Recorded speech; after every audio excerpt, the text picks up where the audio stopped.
Alright guys, what is going on? I apologize in advance if you can hear my loud air conditioner or my heat. It's freezing out here in Virginia in this parking lot before I go in to get some groceries. And I wanted to talk about the fact that we are a spirit, ladies and gentlemen, contained within a physical temple. This physical temple we often refer to as the human body.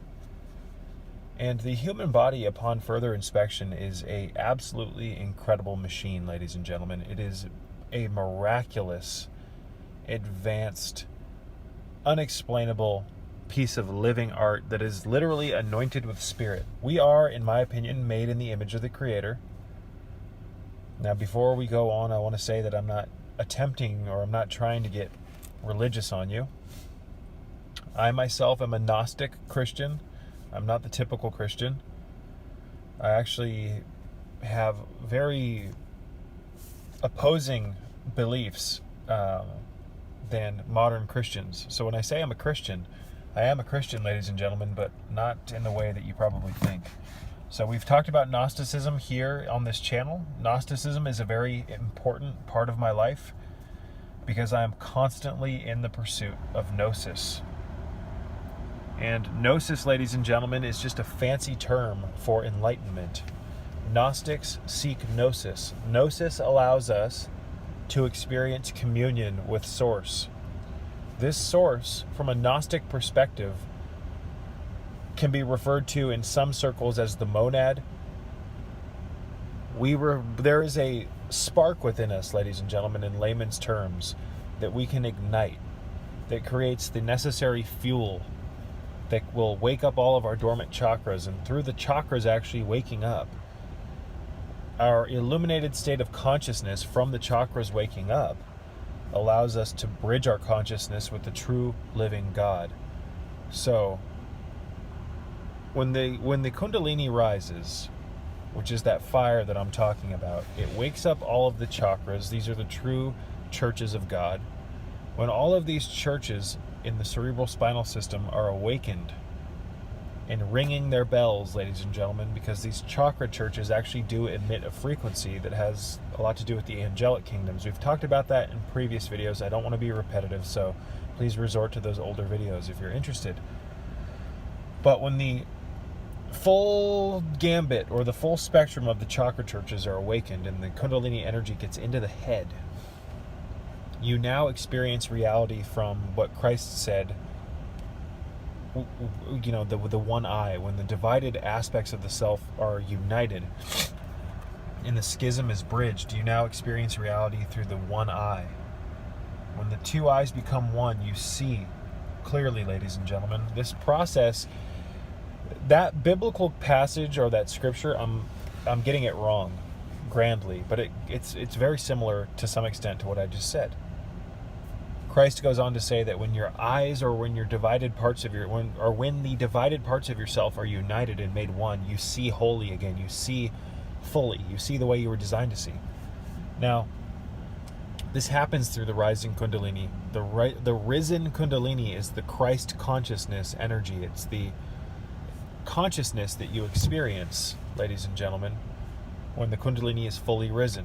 When you're experiencing the climax of your Kundalini experience, which is like a full body orgasm, when all those tryptamines and hallucinogenic chemicals and compounds are being bursted out of your cortex and through your system, you're now experiencing what is known as Christ consciousness.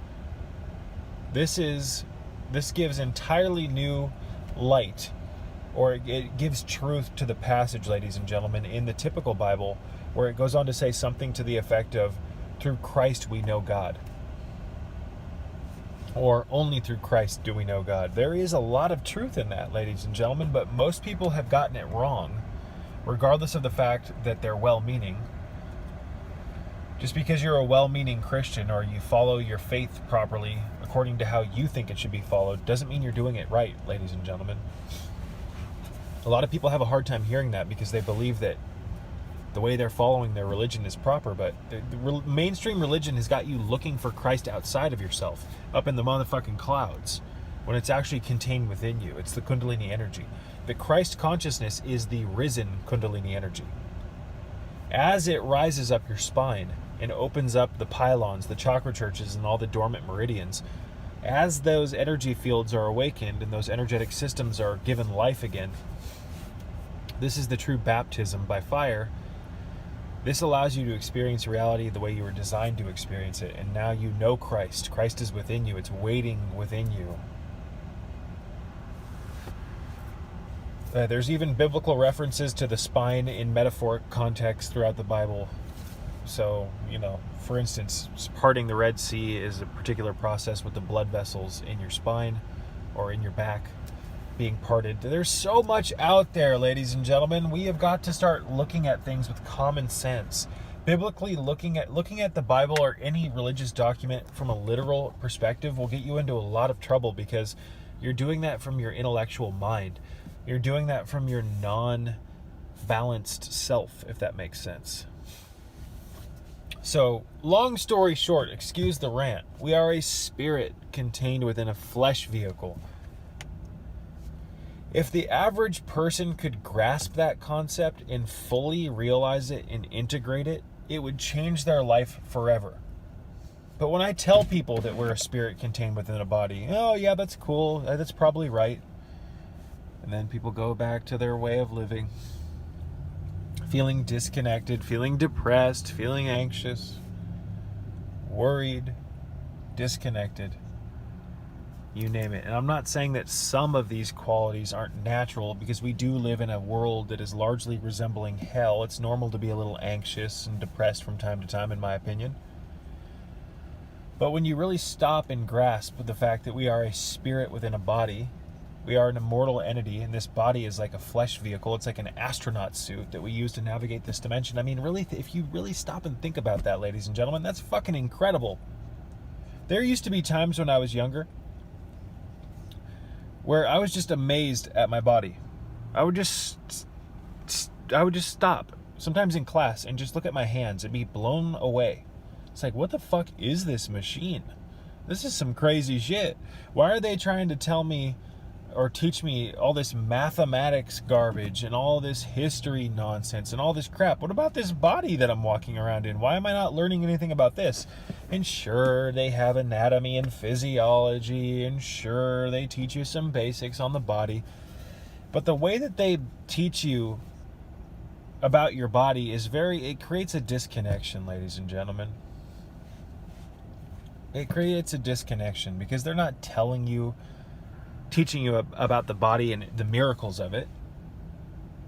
They're not teaching you who you are and what your purpose is and what this machine actually is, this human body, which is the vehicle, the flesh suit of God.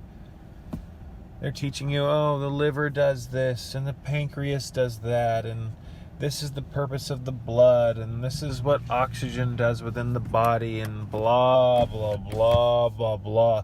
A bunch of factoids. A bunch of factoids. That's all it is. The remembering of data that other people put together.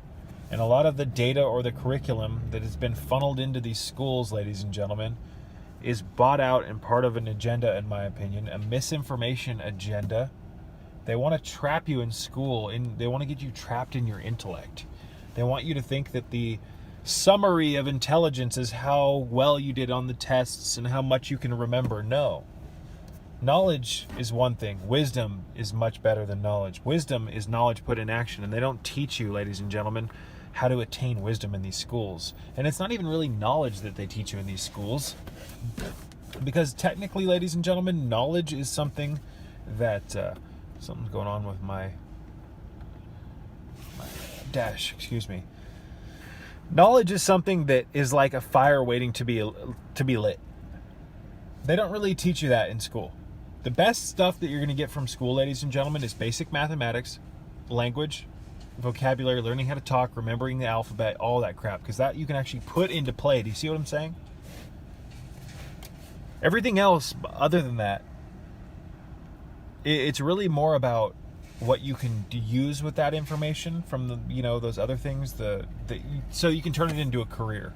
And unfortunately, although careers are necessary, a lot of the careers that people end up following that are the byproduct of going through the school system, those careers don't bring them any spiritual fulfillment. Spiritual fulfillment is the meaning of life, because through real spirituality, which is the raising of the Kundalini, we get to know God again. Our purpose is to lift our head back into the heaven consciousness so that we can unite with Source. That, in my opinion, is the meaning of life, to reconnect to the life giver. Because all answers are solved, all questions are answered through that process. But the basics, ladies and gentlemen, in many ways, shapes, and forms, I'm very thankful for school, because it taught me some things that I use on a daily basis, but it's not. But the majority of it isn't knowledge that you learn. Because again, knowledge can be turned into wisdom. Wisdom is knowledge to put into action. And I try to put a huge emphasis on this on my channel. I talk about this often, especially when I'm making videos about gnosis. We should always strive to turn the knowledge that we've accumulated into wisdom. Because through wisdom, through experiencing wisdom, which can only be experienced through the continual application of knowledge until that turns into a flame that turns into wisdom. Through wisdom, ladies and gentlemen, we actually live with what the Stoics of Stoic philosophy referred to as arete, which is basically living with virtue, living with actual purpose. And through living with arete, we get closer to what the gnosis, or what the Stoics referred to as eudaimonia. Eudaimonia, ladies and gentlemen, in layman's terms, because it's been described in so many ways by so many people, and the definition's been so bastardized, but eudaimonia, folks, is the attainment of the higher self. We have a seed within us that we can cultivate. We can put water on it, metaphorically speaking, and we can turn this seed into a great everlasting tree that connects its roots with the, we can use this tree to connect back to Source, metaphorically speaking. So even the Stoic philosophers were aware that we have a true purpose or will here in this world, in that we oftentimes blot that out and walk a different direction in life. So when we only live with knowledge, we don't turn it into wisdom, we get lost in our intellect. I hope that makes sense. We get trapped in our own minds, and in the process we end up thinking we're so smart because we have buku degrees and have all these PhDs, SSDs, whatever the fuck they're called, all these pieces of paper on my wall. The experts, ladies and gentlemen, unfortunately, and I'm not trying to sound judgmental, but the experts, more often than not, will get you into a whole heap of trouble. I've seen this time and time again, ladies and gentlemen. I've seen people go to doctors, renowned doctors. You know how everybody says, oh, my guy's the best, oh, my doctor's the best, yada, yada, yada. But I've seen people go to legitimate, renowned doctors that were praised by multiple people just to be told that, okay, well, we're going to put you on this prescription for however long, it takes, or this, that, and the other. I've seen well-respected doctors put people on high blood pressure medications and say, well, you're just going to have to take this for the rest of your life, treating things that can be easily treated naturally through dietary alterations and specific herbal remedies, and coenzyme Q10, magnesium, carnitine sometimes, things like hibiscus, and there's just a whole range, even vitamin C therapy. There's a whole host of things that you can use in your lifestyle to treat high blood pressure. So I'm not saying I'm a doctor, and I'm not saying that any of this is medical fact. I'm just saying what I've seen time and time again. And I've been into this game for over 10 years now. I've seen a lot. And just because I don't have degrees on the wall doesn't mean that I don't have experience. The efficacy of a healer is not predicated upon how many fancy degrees he has on the wall. It's predicated upon how many people he's actually helped heal. So you can think that the experts know everything, but more often than not, the experts follow copy and paste style systems. And what I mean by that is, for instance, doctors. You go into the doctor, they listen to you, they listen to your symptoms, and then they, more often than not, prescribe a remedy or a pill based on your symptoms. From my perspective, there's an underlying cause to what's causing the symptoms, and we can treat that instead. That way you don't have to take harsh drugs. The harsh drugs, however, offer you an immediate result, and more often than not, people aren't willing to let that go. They want the instant gratification. They don't want to actually do the lifestyle changes that are necessary in their life so that they can experience better health. They would rather just put the cat. They would rather put newspaper over the cat shit on the carpet than actually get rid of the cat shit. I hope that makes sense. Whereas, if you had the knowledge, for instance, that you could tweak certain things in your diet to make your heart healthier, or you could reduce blood pressure, if you had that knowledge, you could then take that knowledge and actually do what was necessary to get rid of those specific foods and the excess, whatever it is that you're eating. Maybe you're eating too much, you're not hydrating enough, maybe you don't have enough electrolyte minerals because your diet's just horrible, you're not getting enough magnesium. So knowledge, if you took that and actually got rid of the bad foods, got the magnesium back into your system, maybe took the hibiscus tea every day, you could turn that knowledge into wisdom and actually experience the benefit or the application of knowledge into wisdom. I hope that makes sense. And then you could be another person out here in the matrix that goes, wow, I'm causing a lot of my own issues, and I just fixed my high blood pressure issues. This is incredible. You don't believe me? Look into the research of Dr. Steven Sinatra, the cardiologist. You see, there's medical doctors and people with degrees and fancy PhDs and all this other nonsense that will agree with me, and I with them. You don't have to have fucking fancy ass degrees and shit to have some fucking wisdom.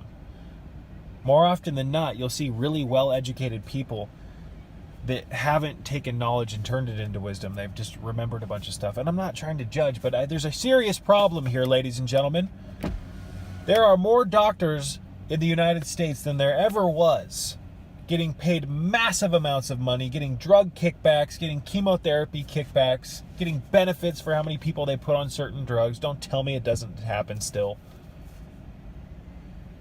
I think open heart surgeries are like a $14 billion a year industry or something crazy like that. The statistic's probably wrong. You can find it in Dick Quinn's book, Left 4 Dead. But there's more experts on the American soil than there ever have been. And there's more problems than there ever have been. There was significantly less cancers, diabetes, heart issues, etc. in the late 1800s, early 1900s, when there were far less doctors and there were more actual people on the, chiropractors, herbalists, folk healers, witch doctors. Ever since the experts came around, and these Rockefeller-funded, Carnegie and Rothschild's crime family-fueled colleges,